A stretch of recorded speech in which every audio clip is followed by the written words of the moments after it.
1953 में 9 जुलाई 1953 में रायगढ़ में पहला इज्तिमा हुआ, जिसमें मौलाना यूसुफ साहब रहमतुल्लाह अलैह तशरीफ लाए। 1951 में वहां डेरा लगाया गया रायगढ़ में, और 1953 में 9 जुलाई पहला इज्तिमा रखा गया। तो थोड़े से लोग एक छप्पर बनाया था मस्जिद का, एक छप्पर बना दिया मजमे का।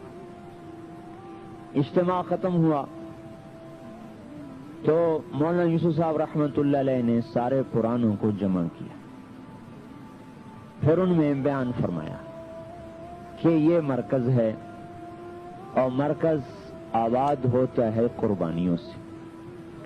वो दीन का मरकज जो पैसे से चले वो आगे चलकर गुमराही का जरिया बनता है, और वो दीन का मरकज जो जान माल की कुर्बानी से बने वो आगे चलकर हिदायत का जरिया बनता है।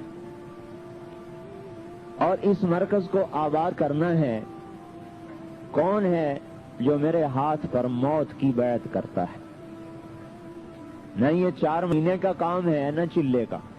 मैं 4 महीने चिल्ले का क्या मतलब है, कारोबार मेरा काम कोई और है, उसमें से थोड़ा सा खैरात आपको भी दे देता हूं। तो अभी तो हम तबलीग को एक साइल की तरह टाइम दे, जैसे साइल का तब 1 रुपए का सवाल है, 1 रुपए का सवाल है, तो वो कहते भाई चिल्ले का सवाल है, तो हम भी कभी कभी चिल्ला उसको फेंक देते हैं, चल भाई चिल्ला तबलीग को साइल को दे दी। तो मौलवी साहब रहमतुल्लाह अलैह ने फरमाया कि ना 4 महीने न चिल्ला, ये पूरी उम्मत की जिंदगी का काम है और उम्मत को इस पे लाना है। तो कुछ लोग ऐसे चाहिए जो मेरे हाथ पर बैत करें कि हम मर जाएंगे इस मरकज को नहीं छोड़ेंगे, और भूख आएगी रोटी नहीं मिलेगी और हमारा कोई जिम्मा नहीं रोटी देने का, और प्यास आएगी और हमारा कोई जिम्मा नहीं पानी मुहैया करने, और बीमारी आएगी और हमारा कोई जिम्मा नहीं दवाई देने का, और यहां से हिलेंगे नहीं। बोलो कौन तैयार है?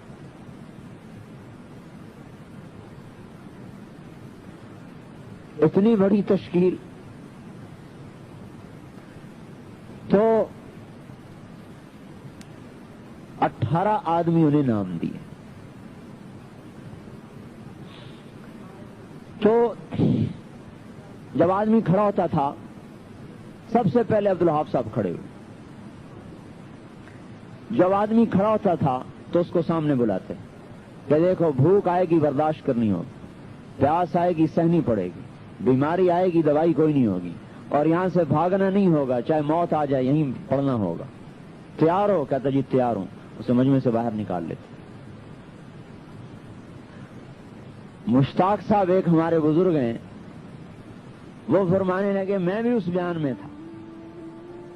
तो मियां जी मेहराब मुझे तरगीब देने लगे कि तू भी नाम लिखा। तो मौलाना साहब रहमतुल्लाह अलैह ने डांट दिया कि कोई किसी को तरगीब न दे, जिसने खड़ा होना है खुद अपने इरादे से खड़ा हो। कल को यहां भूख आएगी और बीमारी आएगी, फिर ये तुम्हें कोसेगा कि मुझे फंसा दिया। जिसने खड़ा होना है अपनी हिम्मत और फैसले पर खड़ा। तो उन 18 आदमियों से बैत ली कि यहां से नहीं हिलना चाहे मौत आ जाए। तो उन सब ने यह फैसला किया कि यहां से नहीं हिलेंगे चाहे मौत आ जाए। और मुझे हाफिज सुलेमान साहब ने सुनाया कि 3-3 दिन की भूख आम चीज थी, और बाज़ औक़ात ऐसा होता था कि सख्त भूख लगी हुई और अल्लाह ने रोटी भेज दी और हम खुश हो गए, अल्लाह तेरा शुक्र है खाना आ गया। ऊपर से कोई मेहमान आ गए तो मियां जी अब्दुल्ला रहमतुल्लाह अलैह मौलाना साहब के खादिम थे, हमारे सामने से रोटी उठा लेते और उस मेहमानों को खिला देते और हम फिर भूखे के भूखे रह जाते। चौथाई रोटी मिलती थी, मक्की की, जौ की, आटे की रोटी तो कभी कभार आती थी, सालन देखने को नहीं मिलता था।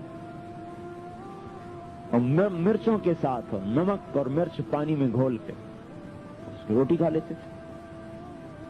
اور دور دور تک کوئی نہ آنے والا، نہ کوئی جانے والا، نہ کوئی پوچھنے والا. اور لکڑیاں کاٹ کے لاتے تھے تو ان میں سانپ پھنسے ہوتے تھے. جو سر کے اوپر سانپ رکھے ہوئے لکڑیاں لا کے اس میں ڈالتے تھے تو نیچے پھینکتے تو سانپ نکلتے. کہ ایک دن 18 دن گزر گئے، سالن کھانے کو نہ ملا. اور میرا بڑا دل ہو کہ یا اللہ کہیں سے کوئی سالن مل جاتا. 18 دن گزر گئے، سالن نہیں ملا. آپ کے دسترخوان پر تو 18 قسم کے کھانے رکھے ہوتے ہیں، اور وہاں 18 دن گزر گئے، سالن نہیں ملا. تو کہنے لگے 18ویں دن میں بیٹھا تھا تو کسی نے کہا کہ بچی تمہاری مرنے کے قریب ہے، اس کو آ کے دیکھ لو. کہ میں جب گیا تو گھر کیا تھے، وہیں چھوٹی چھوٹی جھونپڑیاں بنا دی تھی. جب میں گیا تو بچی مرنے کے قریب. ایک کوئی ہماری رشتہ دار دور سے آئی بچی کا حال پوچھنے، تو وہ کدو کا سالن پکا کے لائی اور روٹی. انہوں نے کہا جب میری نگاہ سالن پر پڑی تو میں بچی کی موت بھول گیا اور میں کھانے پہ بیٹھ گیا. کہا وہ عورت کہنے لگی کیسا ظالم باپ ہے کہ بچی مر رہی اور اس کو روٹی کی پڑی ہے، اور اس بیچاری کو کیا پتا تھا کہ آج 18واں دن گزر چکا ہے اور مجھے کھانے کو نہیں ملا سالن. اور اوپر سے میاں جی عبداللہ رحمت اللہ علیہ فرماتے لوٹ لو بھوک کے مزے لوٹ لو، پھر اس مرکز میں کبھی فاقہ نہیں آئے گا. ہاں یہی دعوت کا مزاج ہے کہ یہ دنیا کو مسخر کر دیتی ہے.